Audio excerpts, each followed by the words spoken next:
एक होते हैं ये चक्षु इंद्रिय, जिसे आप देख रहे हैं, नेत्र कहते हैं। दूसरे होते हैं बुद्धि में नेत्र, और तीसरे होते हैं हृदय में नेत्र, जिनसे संसार देखा जाता है, विषय देखा जाता है, स्वप्न देखा जाता है, जागृत देखा जाता है। ये नेत्रेंद्रिय से देखा जाता है। इससे ना आप किसी महात्मा की स्थिति को देख सकते हैं, न भगवत स्थिति को देख सकते हैं। ये केवल माया को देखने वाले नेत्र हैं जो सबके पास हैं। चक्षु इंद्रिय, ये इससे आप किसी की स्थिति नहीं देख सकते, इससे आप परमात्मा दर्शन नहीं कर सकते, इससे आप तत्व दर्शन नहीं कर सकते। ये केवल ब्रह्मा के द्वारा रचे हुए नेत्र, ब्रह्मा की रचना को ही देख सकते हैं, बस। आगे है बुद्धि नेत्र। ये ज्ञान नेत्र हैं। जब बुद्धि में ज्ञान नेत्र प्रकाशित होता है तो तत्व बोध होता है, और भक्तों के हृदय नेत्र खुलते हैं। ही के नयन निहारे, हृदय के नेत्र जब खुलते हैं तो प्रिया प्रीतम की रूप माधुरी, लीला माधुरी, ये उसके नेत्रों में, इन नेत्रों में झलकते हैं। अंदर के दो नेत्र जब ज्ञान चक्षु खुलते हैं तो सर्वत्र आत्म तत्व का दर्शन करता है, अपने स्वरूप का अनुभव करता है, ब्रह्म तत्व का अनुभव करता है। जब हृदय के नेत्र खुलते हैं तो सर्वत्र चिद चिद लक्षणम सर्वम राधा कृष्णमयम जगत, वो तत्व को राधा कृष्ण के रूप में, जैसे गोस्वामी जी सिया राम में। लेकिन इन नेत्रों से ये दोनों बातें नहीं देखी जा सकती, और इन्हीं नेत्रों से ये दोनों बातें देखी जा सकती हैं जब बुद्धि के नेत्र खुल जाए और हृदय के नेत्र खुल जाए।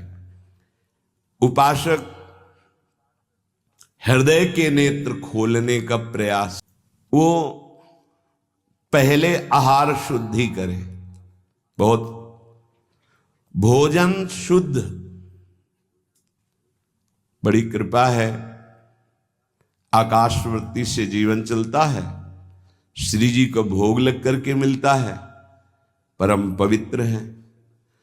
अब जो बात कह रहे हैं, पाते समय उपास्य देव के सिवा अन्य कोई विचार नहीं रह जाना चाहिए, ये ध्यान उपासक दे।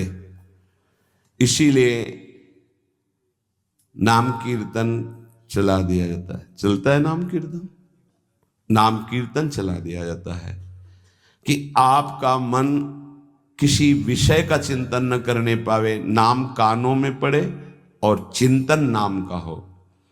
जब हम भोजन के साथ भजन चलाते हैं तो वो भोजन जब पचता है तो नस नस में परम पवित्रता और भजन के परमाणु फैलाता है। अब जैसे आजकल भोजन की प्रथा, जूता मोजा वही शौच में पहन के गए हैं, वही लघुशंका में, और वही होटल में बैठ के वैसे ही जूता मोजा, वही कपड़े, वैसे ही बनाने वाला क्या भाव वाला है, कैसी पवित्रता रखता है, और पाने वाला क्या भाव रखे हैं और कैसी पवित्रता है, इन सब का प्रभाव भोजन पे पड़ता है। अगर भोजन ठीक नहीं तो बुद्धि निर्णय नहीं कर पाएगी ठीक।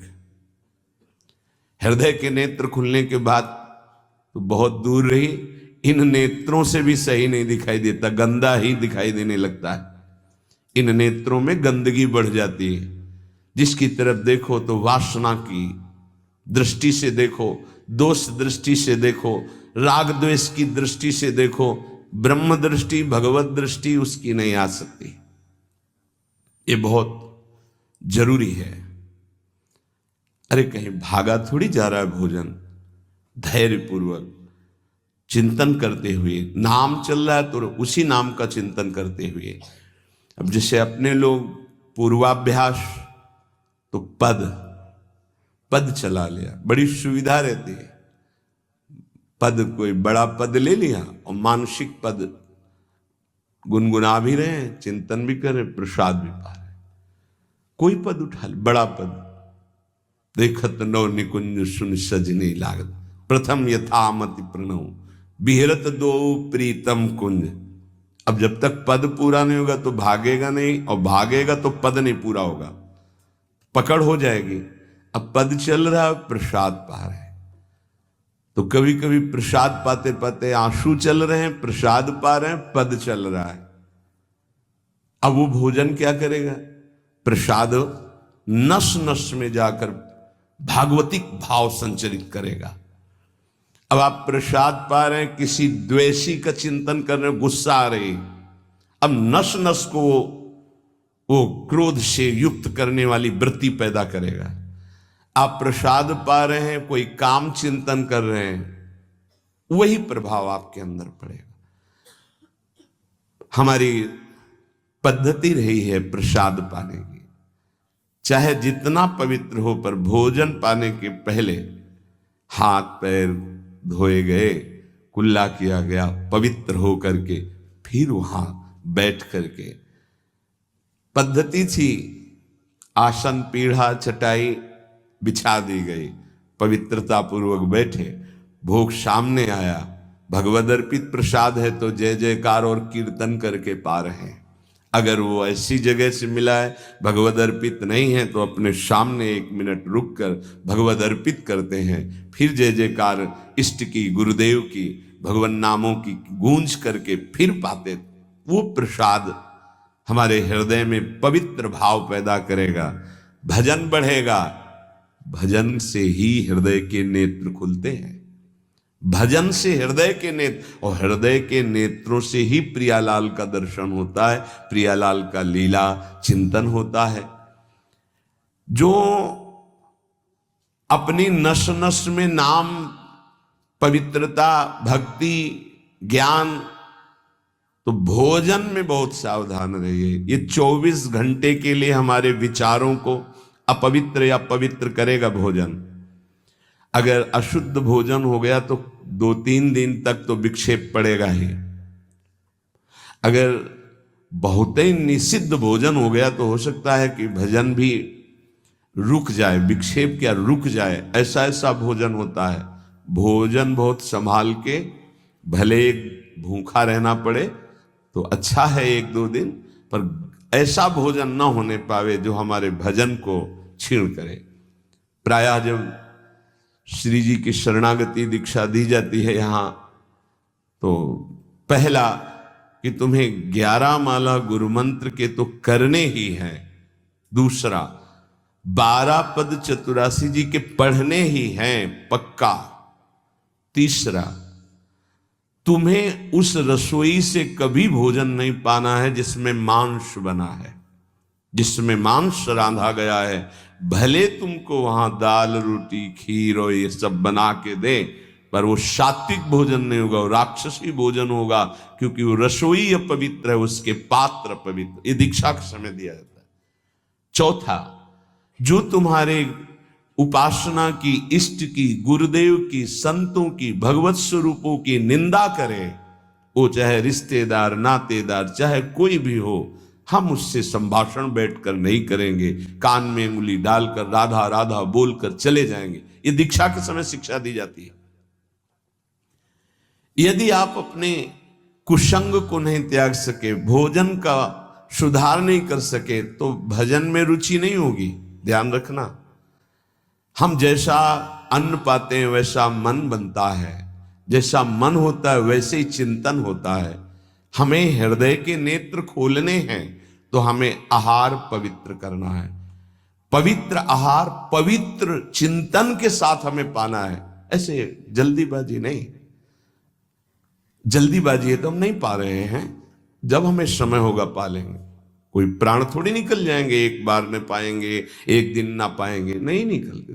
कई कई दिन भोजन न पाने पर भी ऐसा नहीं होता कि प्राण निकल गए। बड़ी सामर्थ्य है, प्रभु ने सामर्थ्य दी है।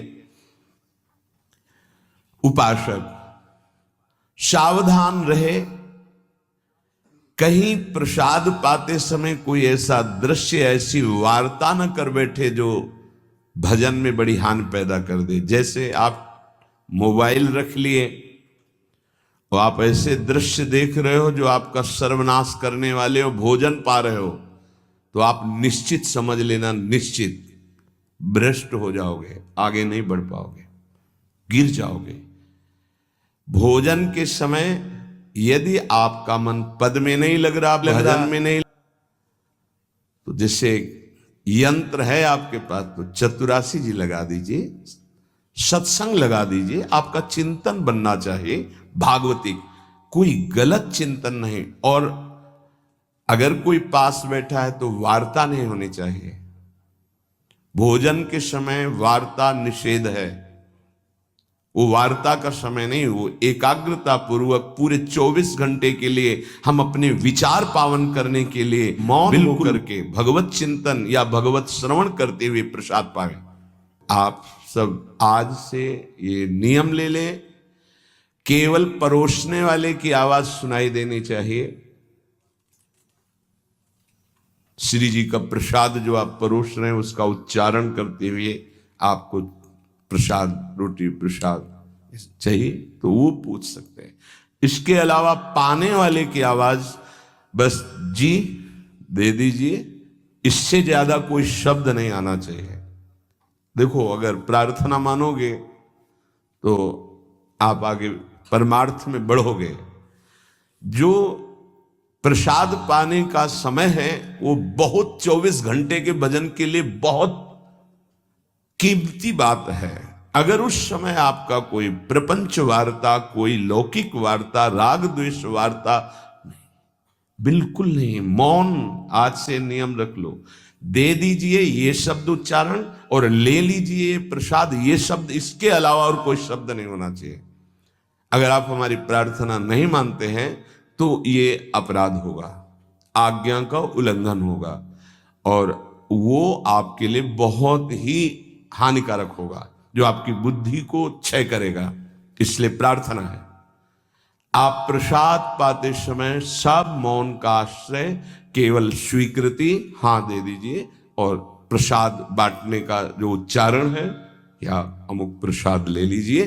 बस इस नाम कीर्तन चलता है, नाम कीर्तन सुनिए, या आपकी क्षमता है तो उस समय नाम जप करते हुए प्रसाद पाइए।